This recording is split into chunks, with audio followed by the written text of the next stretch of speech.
ആയിരക്കണക്കിന് അസ്ഥികൂടങ്ങൾ മണ്ണിനടിയിലുണ്ടെന്ന വെളിപ്പെടുത്തലിന് പിന്നാലെ രാജ്യം ഞെട്ടലോടെ കേട്ട പേരാണ് കർണാടകയിലെ ധർമ്മസ്ഥല. ഏറെ നിഗൂഢതകൾ ഒളിഞ്ഞിരിക്കുന്ന വനങ്ങളാലും നദിയാലും ചുറ്റപ്പെട്ടിരിക്കുന്ന ഇടം. ഇന്ത്യയുടെ ഭാഗം തന്നെയാണോ ഇതെന്ന് തോന്നിപ്പോകുന്ന കാഴ്ചകളും ഞെട്ടിക്കുന്ന ആരോപണങ്ങളുമാണ് ധർമ്മസ്ഥലയിൽ കേൾക്കുന്നത്. എന്താണ്, എങ്ങനെയാണ് ധർമ്മസ്ഥല? 24 എക്സ്ക്ലൂസീവ്.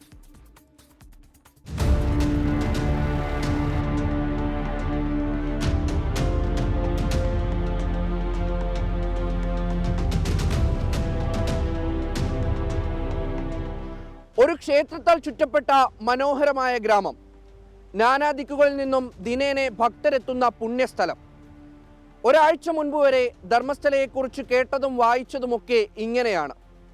പക്ഷേ ഒരു ശുചീകരണ തൊഴിലാളിയുടെ ഞെട്ടിക്കുന്ന വെളിപ്പെടുത്തലിലൂടെ ധർമ്മസ്ഥലയാകെ കലങ്ങി മറിയുകയാണ്. എന്താണ് ധർമ്മസ്ഥല? എങ്ങനെയാണ് ധർമ്മസ്ഥല? 800 വർഷം പഴക്കമുള്ള പ്രൗഢി നിറഞ്ഞ മഞ്ജുനാഥസ്വാമി ക്ഷേത്രം. ധർമ്മസ്ഥല എന്ന പേര് കേൾക്കുമ്പോൾ ആദ്യം ഓർമ്മ വരുന്നത് ഈ ക്ഷേത്രത്തെപ്പറ്റിയാണ്. പക്ഷേ അതിനപ്പുറം പല വിധേയപ്പെടുത്തലിന്റെ, അടിച്ചമർത്തലിന്റെ, ഭീഷണിയുടെ, ക്രൂര കൊലപാതകങ്ങളുടെ കഥയും ധർമ്മസ്ഥലയ്ക്ക് പറയാനുണ്ട്. ജൈനമതസ്ഥരായ ഒരു കുടുംബത്തിന്റെ അധീനതയിലാണ് പണ്ട് മുതലേ ക്ഷേത്രമുള്ളത്. പ്രദേശവാസികളിൽ ഭൂരിഭാഗവും ഈ വിഭാഗത്തിൽപ്പെട്ട കടുത്ത വിശ്വാസികൾ. ധർമ്മസ്ഥലയിലെ സിംഹഭാഗം ഭൂമിയും ഈ കുടുംബത്തിന്റെ പക്കൽ തന്നെ. കോളേജുകളും സ്കൂളുകളും ആശുപത്രികളും തുടങ്ങി എല്ലാം പണ്ടേക്ക് പണ്ടേ സ്ഥാപിച്ച് സർവ്വമേഖലയും കുത്തകയാക്കിയവർ. ഒപ്പം രാഷ്ട്രീയ അധികാരവും. വിശ്വാസവും ജന്മിത്വവും അധികാരവും ഒക്കെ ചേർന്ന ഫോർമുല ഉപയോഗിച്ച് ധർമ്മസ്ഥലയെ തങ്ങൾക്ക് വേണ്ട രൂപത്തിൽ ഇക്കൂട്ടർ മാറ്റി.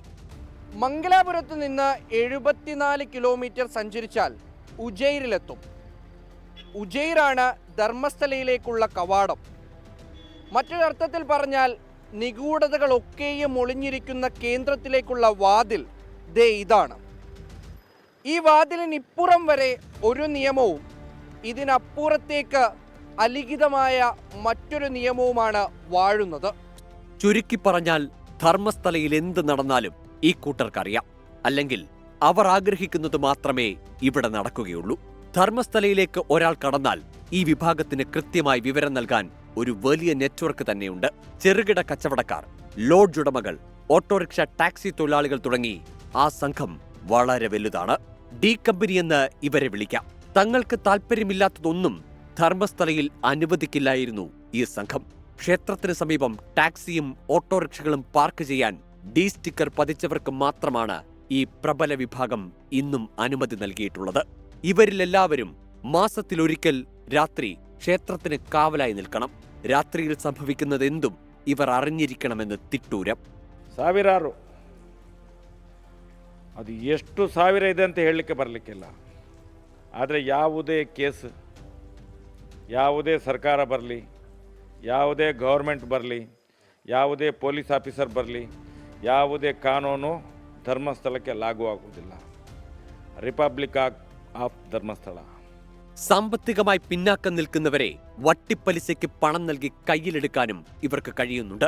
ലൈംഗിക താൽപര്യങ്ങൾക്ക് വേണ്ടി, ഭൂമിക്ക് വേണ്ടി, രാഷ്ട്രീയ മേൽക്കൈ നഷ്ടപ്പെടാതിരിക്കാൻ, അങ്ങനെ പലതിനുമായി ഈ കുടുംബവും അവരുടെ കൂട്ടരും നൂറുകണക്കിന് ആളുകളെ കൊന്നൊടുക്കിയെന്നാണ് ആരോപണം. അവയിൽ ഓരോന്നും ഞങ്ങൾ തുറന്നു കാട്ടും.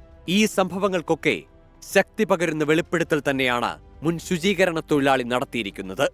6 പതിറ്റാണ്ടായി നിലനിന്നിരുന്ന വ്യവസ്ഥകൾക്കും വിധേയപ്പെടലിനുമൊക്കെ ഒരു മയം വന്നിട്ടുണ്ട്. അതുകൊണ്ടാണ് പട്ടാപ്പകലെങ്കിലും ഇവിടെ നിന്നിങ്ങനെ സംസാരിക്കാൻ കഴിയുന്നത്.